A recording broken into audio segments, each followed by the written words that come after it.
Hello, आता आपण बघूया तुला जपणार आहेचा एपिसोड रिव्ह्यू. आत्तापर्यंतच्या भागात आपण बघितलं की शिवणा मंजिरीची सगळी पोल खोलत असतो.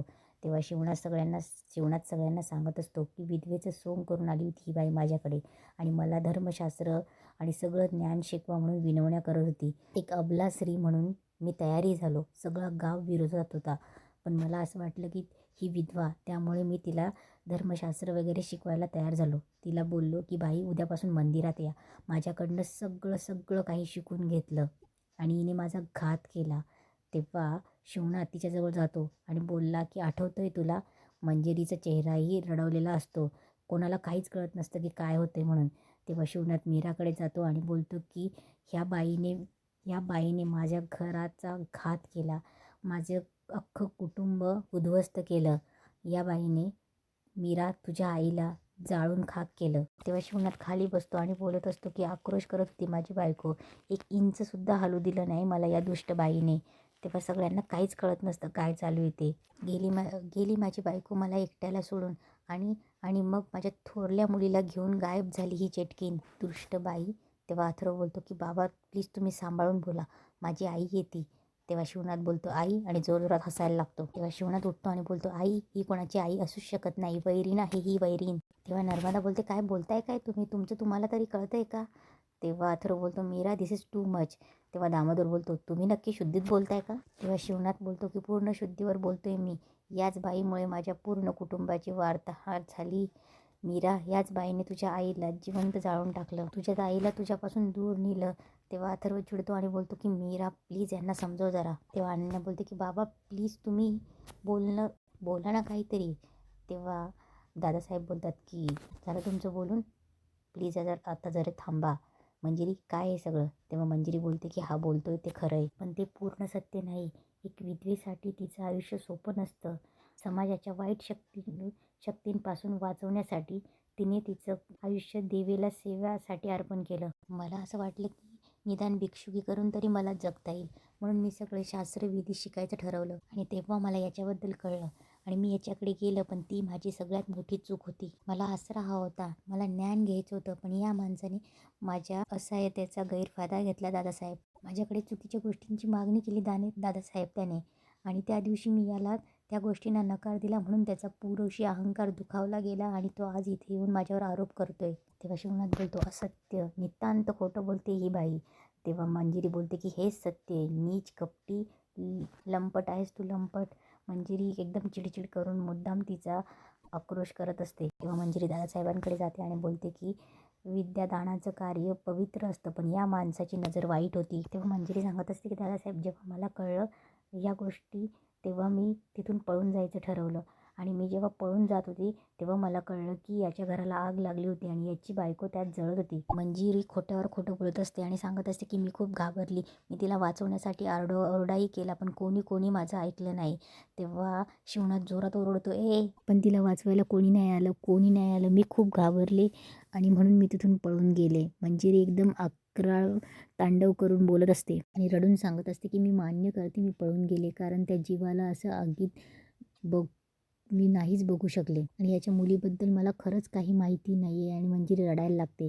तेव्हा शिवनाथ बोलतो की दादांत खोटं बोलते ही, माझा हेतू कधीही वाईट नव्हता, हेतू तुझा वाईट होता, पण मला ते कळेपर्यंत माझं अवघं आयुष्य होरपळून गेलं. मंजिरी बोलते तुझं आयुष्य तर माझं होरपळून निघालं, तुझ्या तावडीतून सुटले, पण हालाकीचं जीवन माझं पाठ सोडत नव्हतं. कुठे जाऊ, काय करू, कोणतीच वाट सापडत नव्हती. आणि मग महागौरी मातेच्या आशीर्वादाने मी तुमच्या अनाथ आश्रमात आली. तिकडे मला काम मिळालं, पोटाला अन्न आणि जगण्याला आधार मिळाला, आणि तिकडेच आपली भेट झाली. दादासाहेब तुम्ही माझ्या आयुष्यात आलात, नाहीतर माझं वाटोळं झालं असतं. तेव्हा शिवनाथ पुढे येतो आणि बोलतो या देव माणसाने तुला आश्रा दिला, पण त्याला कुठे ठाऊक आहे की तू काय आहेस, या घराचा घात करायला आली आहेस तू. तेव्हा दादासाहेब शिवनाथकडे येतात आणि बोलतात की बास खूप बोललास, जेव्हा तू म्हणाला तुझी दुसरी बायको घात करेल, तेव्हाच मला तुझ्यासारख्या माणसाला ओळखायला हवं होतं. मंजिरीने या घरासाठी खूप काही केलंय, विद्या मागायला आलेल्या असह्य स्त्रीकडे तुझी इतकी वाईट नजर असेल असं कधीच वाटलं नव्हतं.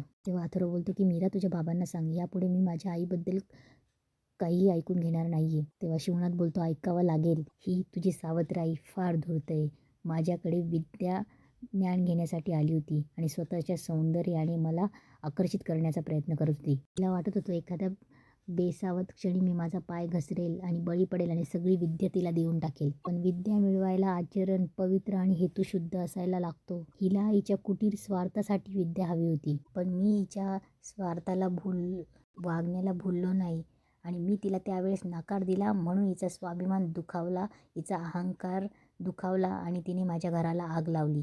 तेव्हा मंजिरी बोलते, नीच कपटी माणूस, गप्प बैस. तेव्हा मंजिरी बोलते की अथर्व हा स्वतःचे आरोप खऱ्या करण्यासाठी माझ्यावर वाटेल ते आरोप करतोय. तेव्हा अथर्व तिला जवळ घेतो आणि बोलतो, हो आई हो, शांत हो, प्लीज रडू नकोस. तेव्हा अथर्व चिडून बोलतो, तुम्ही काय बोलताय, तुम्हाला तरी कळतंय का? मीरा तुझे बाबा आहे म्हणून मी गप्प बसलोय, दुसरं कोणी असताना तर मी.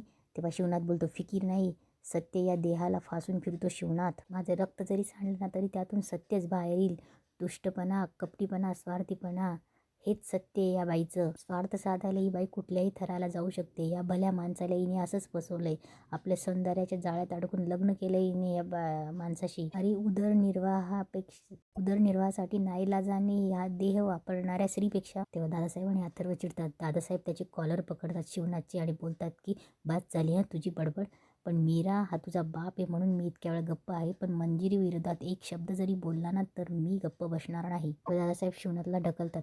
तेव्हा मीरा बोलते की बाबा प्लीज असं नका करू. तेव्हा दादासाहेब बोलतात इनफ. तेव्हा अथर्व बोलतो की मीरा आत्ताच्या आत्ता तुझ्या बाबांना इकडनं निघून जायला सांग प्लीज. तेव्हा मीरा बोलते बाबा. तेव्हा शिवनाथ बोलतो, नाही बाळा, मी जर आत्ता इथून गेलो ना तर ही बाई बरोबर आहे असा त्याचा अर्थ होईल. हिचं खरं रूप जगासमोर आणल्याशिवाय मी या घरातून जाणार नाही. फार कुटील हेतूने ह्या देव माणसाच्या घरात घुसली ही. याआधी अशाच अनेक पुरुषांचा असाच गैरफायदा घेतला असणार हिने. पुरुषांना भुलवणारी कपटी श्री आहे ही. तेव्हा दादासाहेब ओरडतात शिवनाथ. दादासाहेब रागाने शिवनाथकडे जातात आणि जोरात कानाखाली वाजवतात आणि बोलतात की शिवनाथ, आजपर्यंत रामपुरे घरातल्या स्त्रीच्या चारित्र्याविषयी कोणी बोलायची हिंमत केली नव्हती. तेव्हा दादासाहेब बोलतात की तू हे बोलूच कसं शकतो? तेव्हा शिवनाथ बोलतो, का नाही बोलणार, अरे कोण अडवणार आहे मला? तेव्हा अजित पुढे येतून बोलतो, दादासाहेब हा भिकारी असं ऐकणार नाही, चांगलं फोडून काढलं पाहिजे याला. तेव्हा दादासाहेब परत शिवनाथच्या कानाखाली वाजवतात. दामोदर आणि अजित धरूनही त्यांना मारत असतो. मीरा रडत असते की काका थांबा ना, प्लीज सोडा ना माझ्या बाबांना. तेव्हा कोणीही तिचं ऐकत नसतं. तेव्हा अजितही बोलतो की माझ्या मामीबद्दल एवढं घाणेरडं बोलायची हिंमत कशी झाली तुझी? मीरा अजिताचीच करत असते. अंबिकाला काहीच कळत नसतं, ती मीराकडे बघून रडत असते.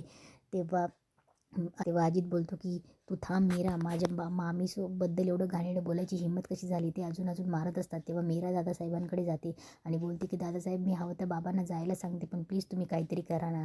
तेव्हा दादासाहेब तोंड फिरवून घेतात. मंजिरी मुद्दामच सिंपॅथी घेते आणि अथर्व जवळ जाऊन रडत असते. तेव्हा मीरा बोलते, जवळ जाते अथर्वच्या आणि बोलते की वेदाची बाबा प्लीज तुम्ही सांगा ना काहीतरी, माझे बाबा खोटं नाही बोलू शकत. तेव्हा अथर्वला पुन्हा चिड येते आणि अथर्व बोलतो की तुला काय मारायचं आहे मीरा, माझी आई खोटं बोलते? तेव्हा मीरा हतबल होते अथर्वकडून असं उत्तर ऐकून. मीरा रडत असते. तेव्हा अंबिका जवळ येते, मीराचा हात पकडते, मीराला बाजूला घेऊन जाते आणि मीराला बोलते की मीरा, आई असं कधीच वागू शकत नाही. तेव्हा मीराही शॉक होते की ताई अशी काय बोलते म्हणून. तेव्हा मंजिरी त्या दोघींकडे बघते आणि बोलते, ठरवलं तसंच घडतंय. मीरा आणि अंबिकामध्ये फूट पाडायची हीच योग्य संधी आहे. मंजिरीला त्या दोघींमध्ये फूट पाडायची असते. म्हणजे आता अंबिकाला तिचा बाप चुकीचा वाटणार आणि मीराला तिचे वडील बरोबर आणि सासू चुकीची वाटणार आणि यामुळे असं होणार की दोघी बहिणी एकमेकींपासून तुटतील आणि मंजिरीचं साध्य सार्थक होईल. आणि इथेच आजचा एपिसोड संपतो. जर तुम्हाला एपिसोड आवडला असेल तर please like, share and subscribe करा.